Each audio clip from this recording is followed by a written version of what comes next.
Kan gitu. Kalau kita ngedumel, ya gimana ya, kalau udah ngedumel pasti semua akan ikuti yang ya tidak positif, itu negatif ya.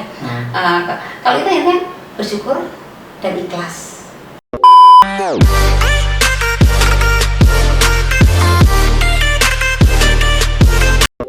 Baik pemirsa, kembali lagi bersama saya Lisna Porawan di channel From Zero to Hero. Ngobrol ngalor ngidul, jejaring hebat untuk manfaat. Baik pemirsa, kami berharap hari ini menjadi hari yang istimewa buat pemirsa semuanya, dan kita semua yang ada di sini selalu diberikan kesehatan untuk menyaksikan tayangan-tayangan dari From Zero to Hero. Nah, kali ini saya tidak sendiri. Hari ini saya berdua, dan ini juga ada satu yang istimewa. Acara hari ini disponsori oleh Lakos cairan cuci piring. Nah, terima kasih untuk Lakos, dan terima kasih Ibu AKBP Endah Susilowati. Ibu Hajah Endah ini saya lihat profilnya cukup luar biasa sekali, seorang perempuan hebat dari Wonogiri yang bisa mengakhiri karirnya menjadi seorang perwira di kepolisian. Nah, kita ngobrol-ngobrol sisi lainnya dari orang hebat Bu Endah Susilowati. Selamat pagi Bu. Selamat pagi Mas Lesna. Kita ngobrol-ngobrol santai saja, boleh biar tahu wajah cantiknya Bu Endah itu seperti apa. Wow, ternyata Bu Endah ini luar biasa cantik dan wah energik. Bu, boleh kita ngobrol-ngobrol Bu. Ini Ibu ini boleh memperkenalkan diri. Ibu ini aslinya mana sih sesungguhnya? Kok saya lihat wongnya badannya kok tinggi banget, ini dulu gizinya pasti banyak nih.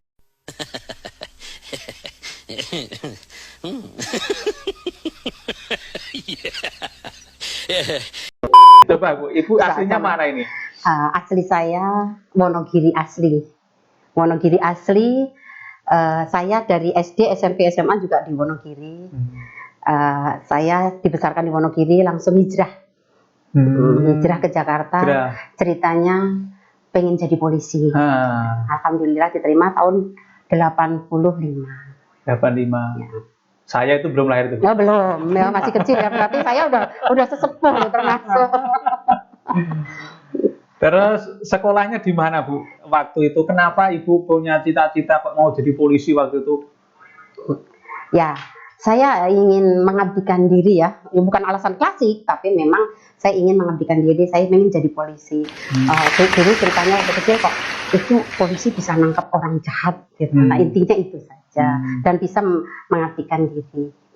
Jadi ini ternyata Ibu ini masih rada belum mau membuka gimana sih caranya kok kemudian bisa jadi polisi.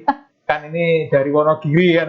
Sekolahnya di Jakarta di mana itu? Sekolah apa itu? Sekolah polisinya. Sekolah polisinya di Ciputat tahun 85-86. Saya jadi bintara.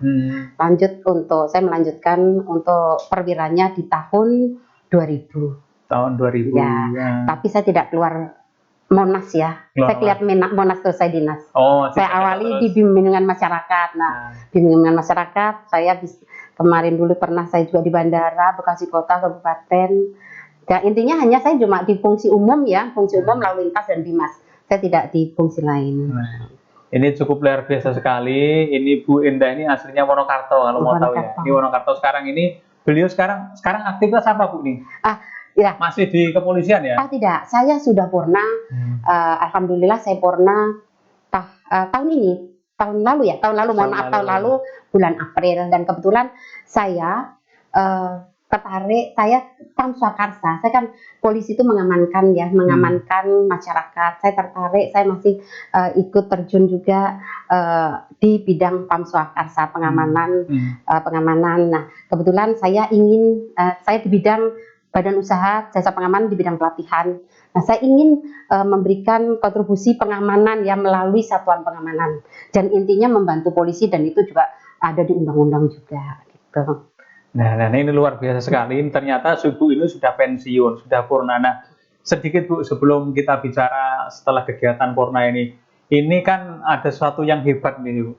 Ibu ini kan dari Bintara ya. Nah, sekarang pensiunnya bisa jadi AKBP. Ini kan kalau nggak hebat kan nggak mungkin. Nah, Biasa gimana, aja. gimana nih Bu? Sejarahnya Ibu kok bisa jadi ini? Apa sih kekuatan apa yang mendasari Ibu kemudian bisa meniti karirnya itu pada sampai titik puncaknya itu? Ya,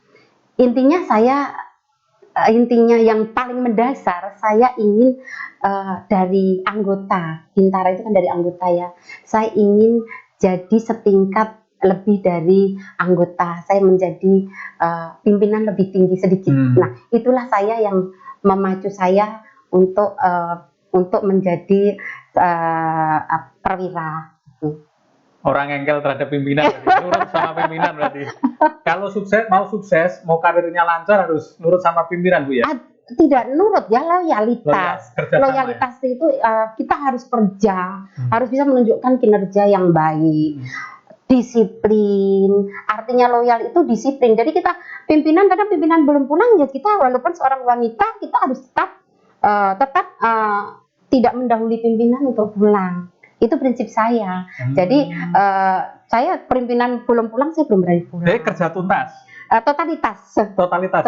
lah. Itu menunjukkan kinerja yang baik, apa yang diperintah pimpinan tetap kita laksanakan. Tapi yang baik, yang positif, tentunya positif kok. Kalau polisi terlalu positif, insya Allah. Nah, itu yang memacu saya. Jadi saya, walaupun saya punya anak, tapi saya bisa juga ngomong ya ibaratnya ya. Saya sebagai ibu ya harus bisa membagi waktu. Prinsipnya begitu. Jadi gitu. Saya totalitas, insya Allah saya misalkan kegiatan dulu, apalagi di lalu lintas misalkan pengamanan tahun baru ya jam 3 pulang ya, baru jam 3 pagi pulang. Gitu. Jadi pimpinan insya Allah akan menilai kita. Kita sopan santun number one. Jadi kuncinya kalau mau karirnya jalan ya harus totalitas kinerja. Betul. Ya betul. Gitu. Nah, kalau mau dilihat pimpinan ya memang harus itu. Totalitas, kerja, bisa menyesuaikan pekerjaan dan harus kreatif. Nah, inilah caranya supaya karirnya lancar juga harus totalitas terhadap pimpinan. Nah, kok Ibu bisa bagi waktu nih sama keluarga ini? Ya, tentunya bisa harus bisa. Bagaimana harus bisa.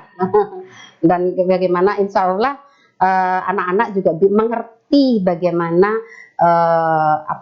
profesi ibunya. Jadi anak-anak ya harus bagaimana kita membagi, intinya itu. Bisa mengarahkan anak.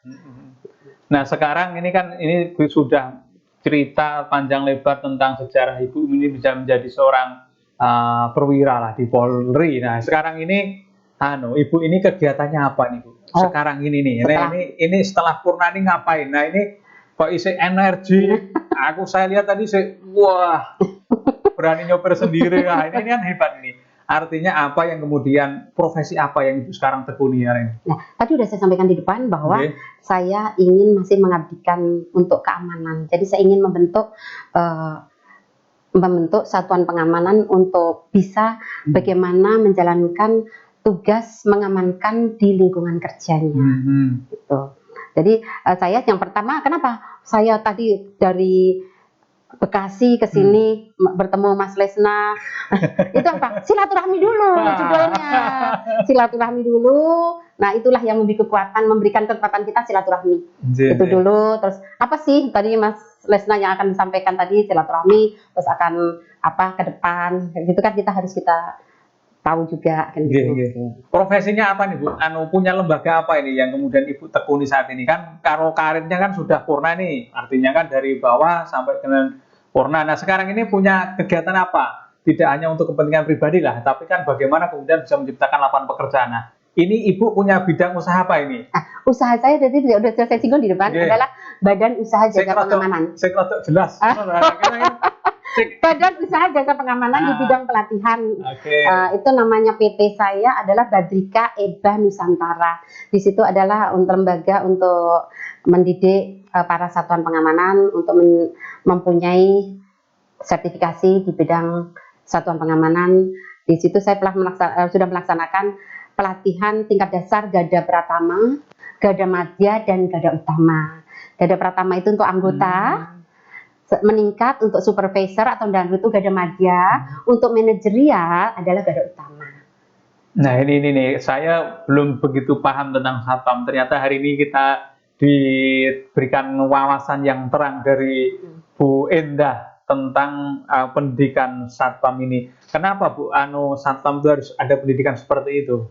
Karena dia harus menguasai, karena dia satuan pengamanan itu adalah menjalankan tugas seperti kepolisian, tapi lingkungan terbatas, di lingkungan kerjanya, dan harus memiliki legalitas. Legalitasnya adalah KTA, kartu anggota satuan pengamanan, melalui pelatihan dulu.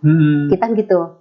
Jadi itu legalitasnya satuan pengamanan dan melaksanakan tugas itu adalah KTA itu. Di samping itu ya memang di selain itu untuk legalitas memang harus juga dididik bagaimana mengamankan, bagaimana dia mengamankan dirinya sendiri.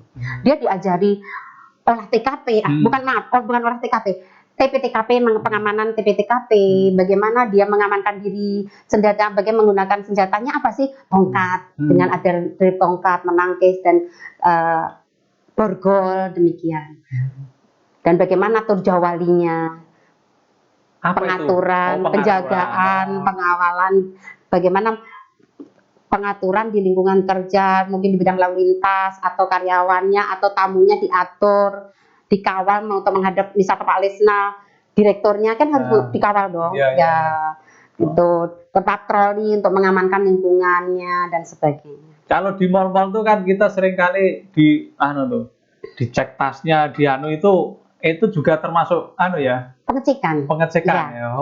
Penjagaan. Ada pelatihannya gitu ya? Ada khusus? Ada. Sertifikatnya khusus? Sertifikatnya itu kalau untuk itu universal ya. Kalau untuk legalitas satpam dalam melaksanakan tugas itu adalah universal yang tadi ada kegiatan pelatihannya itu ada bagaimana para pengecekan tas atau pengecekan body shirt dan sebagainya.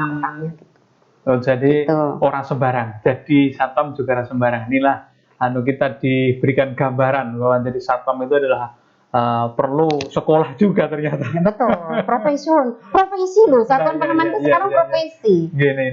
Sudah dikatakan profesi. Ini membuka kacamata kita. Nah, ini Bu. Nah, teman-teman yang tadi saya juga perlu Ibu terangkan tadi PT-nya apa. Nanti boleh kita cek di kolom deskripsi. PT-nya itu Ibu ini apa, terus bisa ngubungi kemana kalau kita mau sekolah ini, supaya kita juga punya kesempatan untuk bisa menjadi satpam.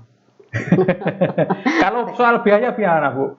Relatif ya? Iya relatif. Jadi gini, pelatihan satuan pengamanan sesuai Perkap 24 tahun 2007 dan ada di Perpol nomor 4 tahun 2020 bahwa pelatihan satuan pengamanan adalah JP-nya untuk Garda Pratama 232 JP. Ya, dihitung 21 hari lah kurang lebih. Garda Madya 160 JP. Itu menyesuaikan, untuk biaya menyesuaikan pelatihannya di mana. Tapi di lembaga kami juga bisa. Di mana? Di Jakarta atau di Jakarta. Jadi karena kalau pelatihan itu mengikuti SIO BUJP. Kalau kami izinnya di Jakarta ya di wilayah hukum Polda Metro. Kalau Banten wilayah Polda Banten. Kalau kita mengadakan di Wonogiri misalkan, saya harus membuat SIO izin operasional pelatihan di Jawa Tengah.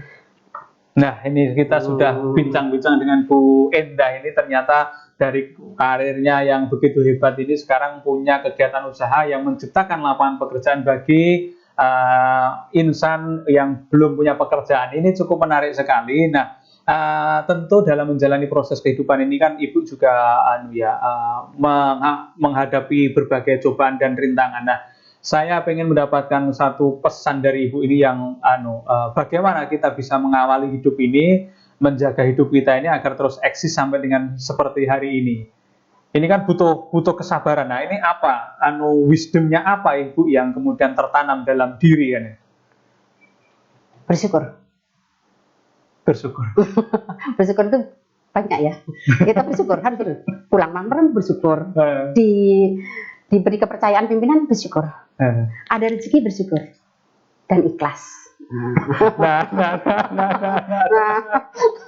Kan gitu. Kalau kita nggak ngedumel, ya gimana ya, kalau udah ngedumel pasti semua akan mengikuti yang ya tidak positif, itu negatif ya. Kalau kita yang bersyukur dan ikhlas. Bersyukur Dan ikhlas. bersyukur. Berikhlas dan ikhlas itu luas loh, luas banget. Apa tuh? Ya, tadi saya sampaikan tadi bahwa kita itu ikhlas bersyukur apapun kita jalani. Nah, tentunya kita harus introspeksi diri, kekurangan kita. Oh, kalau kita ada teguran dari introspeksi diri. Jadi setiap hari itu saya pulang kerja dulu ya, atau setiap sore saya evaluasi kegiatan saya hari ini apa, kekurangan apa, saya ditegur apa. Nah, saya harus memperbaiki diri. Intinya itu aja. Oke. Baik pemirsa, kita berada di sesi terakhir. Kita ingin mendapatkan pesan-pesan Ibu yang mendalam lagi. Tadi sudah kasihkan kesempatan Ibu menyampaikan bahwa harus bersyukur dan ikhlas. Nah, boleh Bu pesan-pesannya buat generasi muda, khususnya generasi perempuan, bahwa berkarir cukup boleh, terus merawat rumah tangga, keluarga juga itu wajib. Nah, bagaimana kemudian bisa menyeimbangkan ini semua? Nah, ini pesan-pesan buat generasi muda ini supaya semangat, punya spirit yang sama lah terhadap Ibu Endah Susilawati. Pesan saya sebagai wanita, jangan menyerah. Jangan hanya menerima saja. Kita harus berjuang untuk keinginan kita, tapi tadi sisi positif. Habis bisa membagi untuk suami, untuk anak, dan karir. Intinya itu saja dari saya. Oke, baik, terima kasih banyak Bu Endah Susilawati sudah pernah hadir di acara FZTH From Zero to Hero, ngobrol ngalor ngidul, jejaring hebat untuk manfaat. Kenapa jejaring hebat? Karena saya lihat bisa seperti ini karena kehebatan, kesabaran yang luar biasa. Nah, acara hari ini tak lepas dari dukungan dan support dari Lakos dan FCD Sampo juga. Terima kasih sekali. Sampai berjumpa lagi di tamu-tamu yang akan lebih hebat lagi. Hari ini hebat, akan lebih hebat lagi di From Zero to Hero, jejaring hebat untuk manfaat. Terima kasih.